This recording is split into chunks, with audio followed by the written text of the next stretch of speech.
What's up guys, Tenacious Rick here, and I'm back with another action figure review brought to you by Comic Crazy Reviews. Today I'm going to be looking at this new Expendables 2 Barney Ross figure by Diamond Select Toys. Diamond Select, as we know, is mostly doing like, they do the Mini-Mates, they do the Marvel Select figures, and this is more of a take on some movie licenses, so it's actually pretty cool. They're kind of venturing out and doing something a little bit different, and I'm actually kind of liking it. Okay, so as you can see here, I got two Barney Ross figures. Now, one of them without the hat is the non-variant. The one with the hat is a variant. That's the only difference between the two figures is the hat. The face sculpt is the same, except the accessories are the same, and the outfit is the same. So it's just the hat that this figure is wearing. So, with that said, I'm going to take a look at the original figure without the hat, and we'll do the review with that guy. Okay, so here we are with the Barney Ross, hatless Barney Ross. If you want the hat, the one with the hat, you have to buy it separately. It's a different figure. It's not just like a swappable head or anything. You have to buy the actual figure itself. But first, I want to get into some of the detail on this figure. Mainly the face sculpt on this figure. There is a similar likeness, I feel like, to Sylvester Stallone. It's actually not too bad. I'm not sure if they had the full license to use his image or not, but if they didn't, they did a pretty good job, you know, getting as close as possible as they could. Doesn't look 100% like him, but I feel like it's close enough for the figure. The eyes are kind of weird. If you look at the eyes, they're a little red. The hair sculpt isn't too bad. Looks pretty good all around. He's got the jacket here that says Black Hawk on both sides. That looks pretty decent, actually. The arms here. You got the hands, you got the pants, and the whole belt here, the belt buckle, the gun holsters, that's all one separate piece, so that's cool. You can move it around. Doesn't really hinder any of the articulation, which is good. Go around back here. There's a difference between the paint and the vest. This top here part here has shinier paint. Has more of a matte in the back. The pants have a great paint job. They look very worn, torn up. You know, like he's been fighting some bad guys. So that's pretty cool. They look pretty good. Then you got the boots here again. They got like some mud on them and everything. They look really worn down. Treads in the back. No peg hole there. But they look like they've been used, you know. So it looks pretty cool. Got some more mud on the bottom of the pants there. So all around, the sculpt on this figure is actually really decent. It's really good, actually. The paint is actually pretty nice as well. The hair's got two tones. It's got the black. It's got a little bit of a dry brush with the brown in there. I already mentioned the different color paint in the vest. But again, the matte paint is a little dry brush, so it looks a little worn down. The arms look like as if they're just one tone, just one skin tone color. The face has like a little bit of a shading around the eyes there.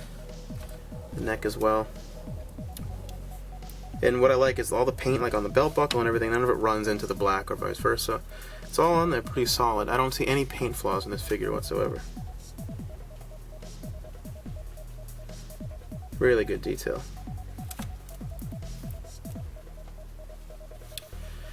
Now let's get into the articulation. His head is on a ball joint, so it moves side to side, moves up and down, and obviously it moves 360. So it's a very nice range of motion on the head there. The arms are on ball joints here, so they go up and down. That's about as far up as it'll go. But it is on a ball joint there. It just doesn't move as far. It's got a bicep swivel here, single joint at the elbow, and the wrist swivels here. Also has a waist swivel. A little tight at first, so be careful with that. You don't want to break it. The legs go in and out, both sides. Well, they go forward. They don't actually go back. Dropped his gun. That's not my fault. The leg doesn't go back, but does go forward pretty far. And I dropped it. It's got the thigh cut right here. Single joints at the knee. And there's actually no ankle articulation, which isn't the greatest. You know, most figures have the ankle articulation, but it doesn't really hinder that much of the articulation because of the thigh cut here. You can actually get him in some pretty decent poses which I was actually surprised with myself because I saw a lot of the single joints and the no ankle joints, but you can actually still get them in some pretty decent poses, so it's actually not too bad. For accessories, he comes, you can see this gun here if it'll focus on it. Yeah, you can see that gun there. Pretty good detail on the gun.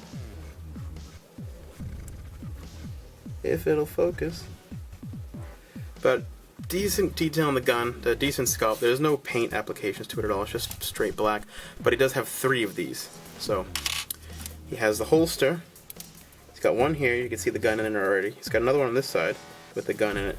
Then he has one on the back, which you just take the gun and you place it in the back there. So it's really cool that he does have these 3 gun accessories.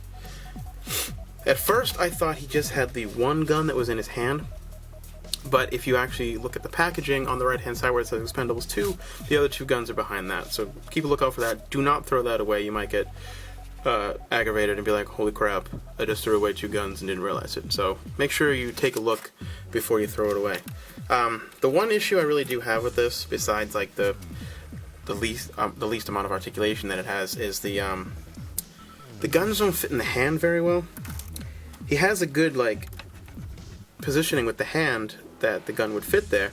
The problem is this finger here is sculpted like that. So when you put the gun in, it just lays flat like that. You can't put the finger in that hole there. You could mod it. You could fix it yourself. I've shown this in other videos I've done before, where you just cut the finger down here as close as you can with an X-Acto knife, and the finger would fit in the hole.